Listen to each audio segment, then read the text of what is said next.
నమస్కారం వివర్స్. సాయిబాబా జీవిత చరిత్ర పారాయణ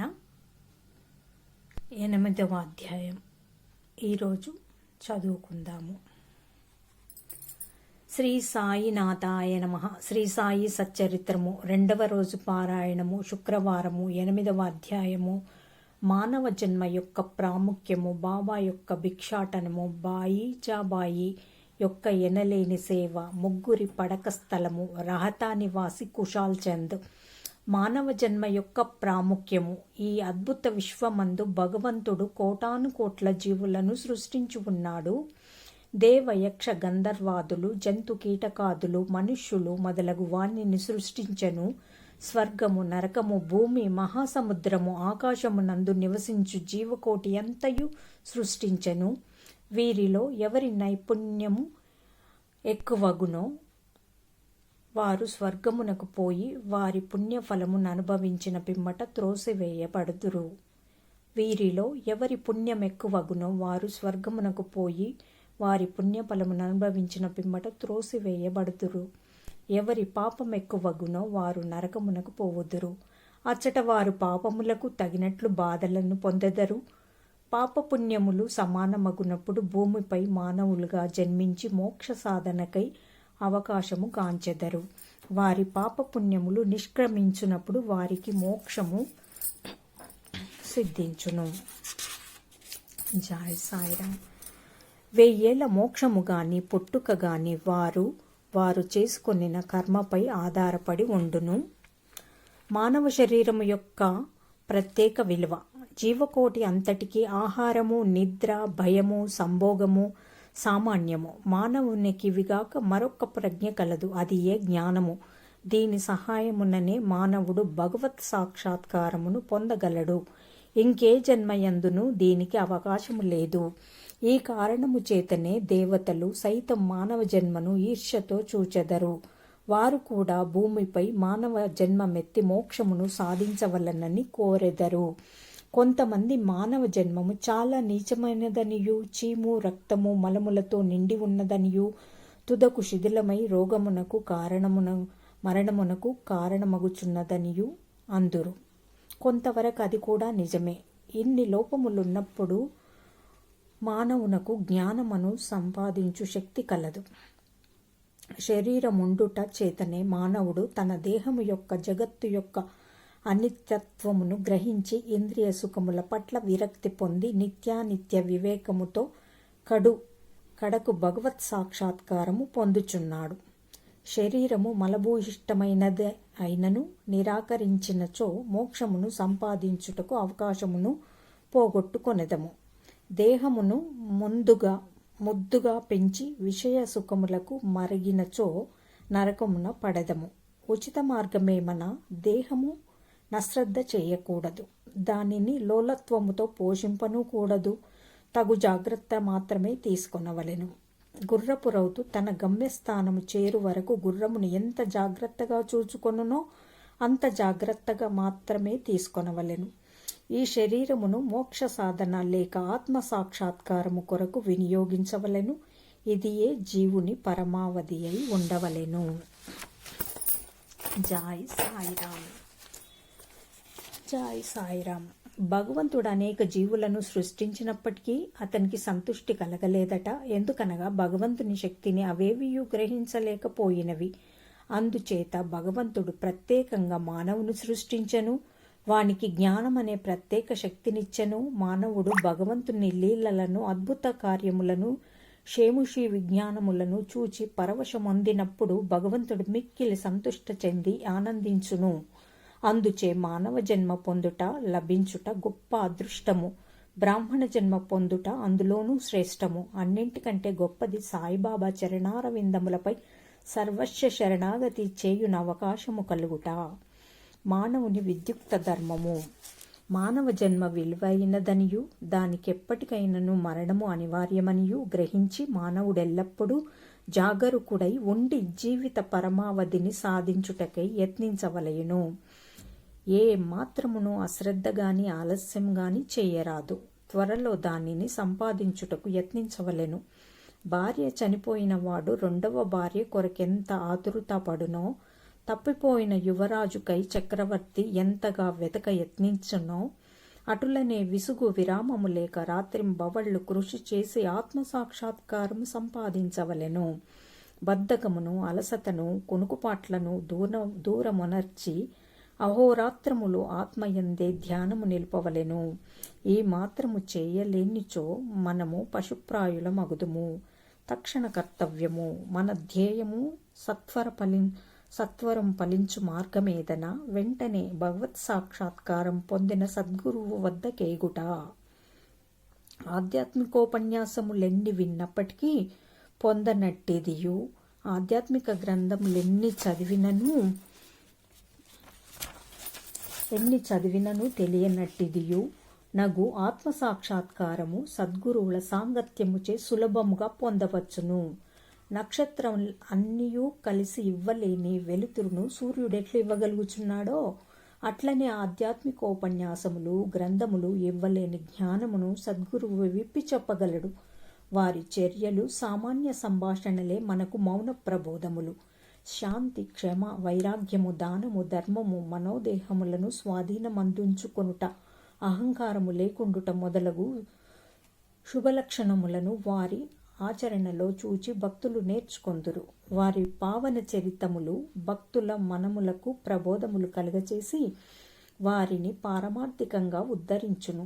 సాయిబాబా అట్టి మహాపురుషుడు, సద్గురువు. బాబా సామాన్య పకీరు వలె సంచరించుచున్నప్పటికీ వారెప్పుడును ఆత్మానుసంధానమునందే నిమగ్నులగుచుండిరి. దైవభక్తి గల పవిత్ర హృదయులు. వారికి సదా ప్రీతిపాత్రులు. వారు సుఖములకు ఉప్పొంగువారు కారు, కష్టముల వలన కృంగిపోవువారు కారు. రాజైనను నిరుపేదైనను వారికి సమానమే. తమ దృష్టి మాత్రమున ముష్టివాణిని చక్రవర్తిని చేయగల శక్తి ఉన్నప్పటికీ బాబా ఇంటింటికి తిరిగి భిక్ష ఎత్తడివారు. వారి భిక్ష ఎట్టిదో చూతము. బాబా యొక్క భిక్షాటనము.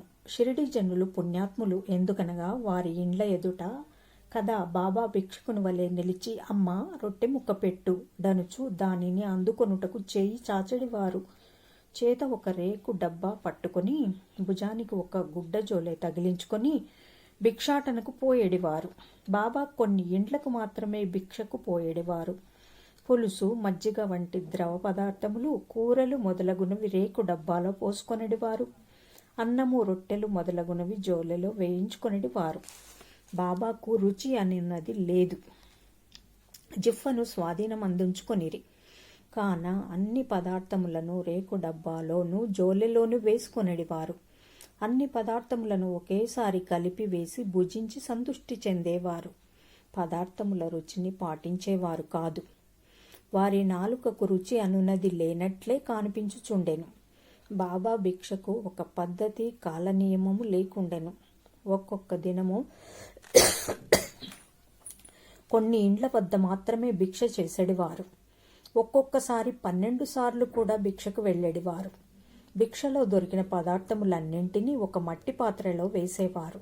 దానిని కుక్కలు, పిల్లులు, కాకులు విచ్చలవిడిగా తినుచుండెడివి. వాటిని తరిమేవారు కారు. మసీదు తుడిచి శుభ్రము చేయు స్త్రీ 10-12 రొట్టె ముక్కలను నిరాటకంగా తీసుకొనుచుండెను. కుక్కలను, పిల్లులను కూడా కలలో సైతం అడ్డు పెట్టని వారు ఆకలితో నున్న పేదల ఆహారమునకు అడ్డు చెప్పుదురా? పకీరు పదవియే నిజమైన మహారాజ పదవి అని, అదియే శాశ్వతమని, మామూలు సిరి సంపదలు క్షణభంగురములని బాబా అనుచుండేవారు.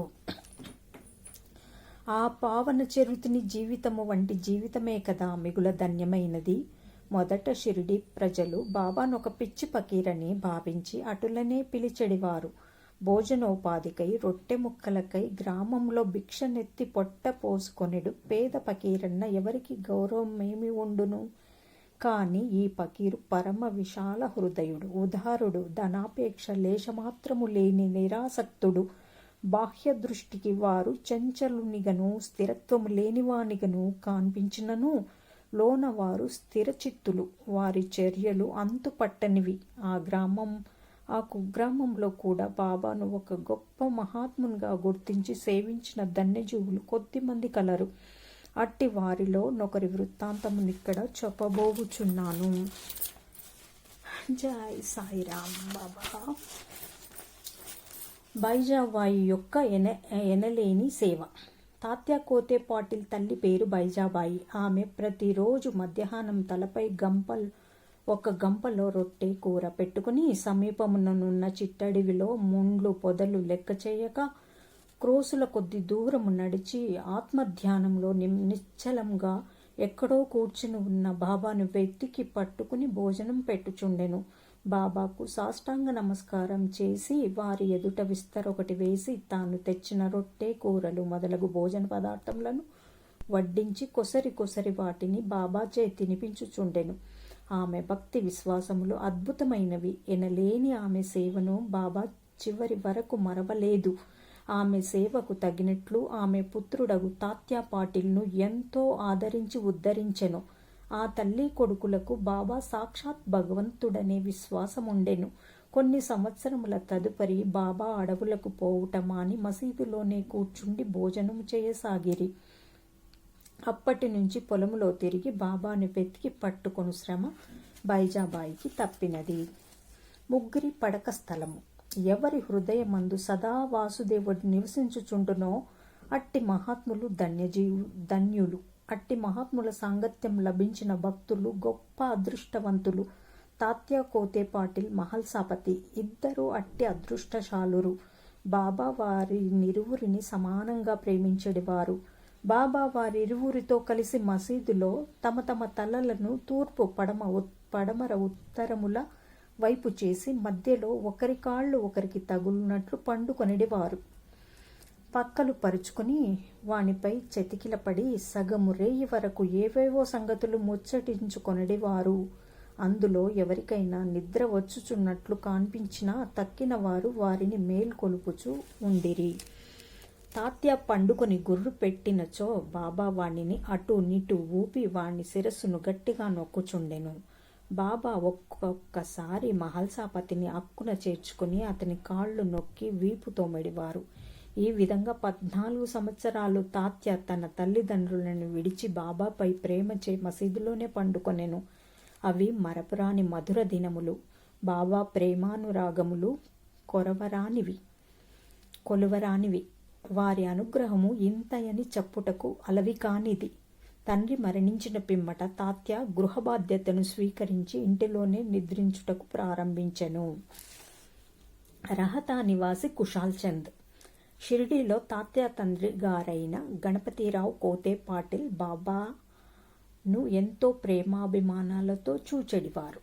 అంతటి ప్రేమాధరములతోనే రహతా నివాసియగు చంద్రబాన్ సేఠ్ మార్వాడిని చూచుచుండిరి. ఆ సేఠ్ మరణించిన పిమ్మట అతని అన్న కొడుకగు కుశాల్ చందును కూడా మిక్కిలి ప్రేమతో చూచుచు అహర్నిశలు వాని యోగక్షేమములు అరయుచుండిరి. ఒక్కొక్కప్పుడు టాంగాలోనూ మరొక్కప్పుడు ఎద్దుల బండి మీదను బాబా తన సన్నిహిత భక్తులతో కలిసి రహతా పోవువారు.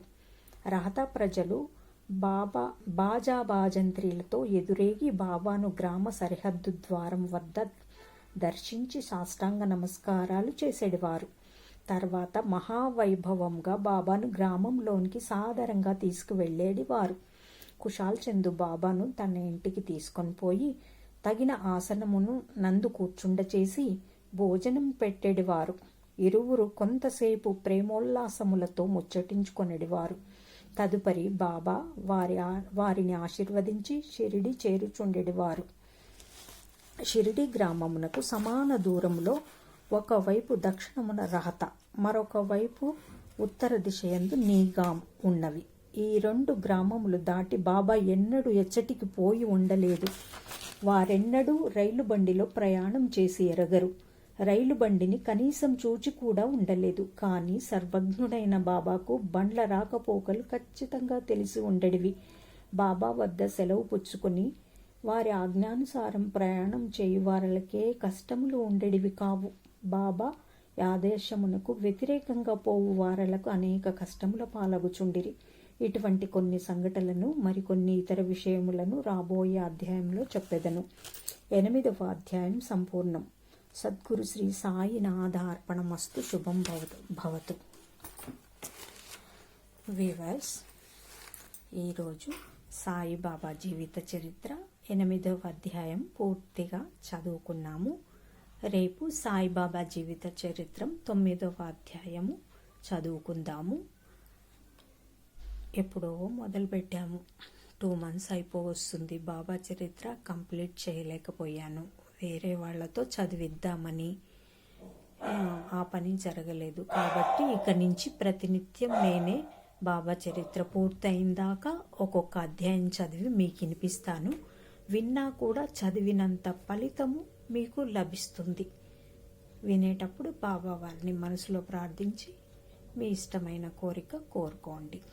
జై సాయిరామ్.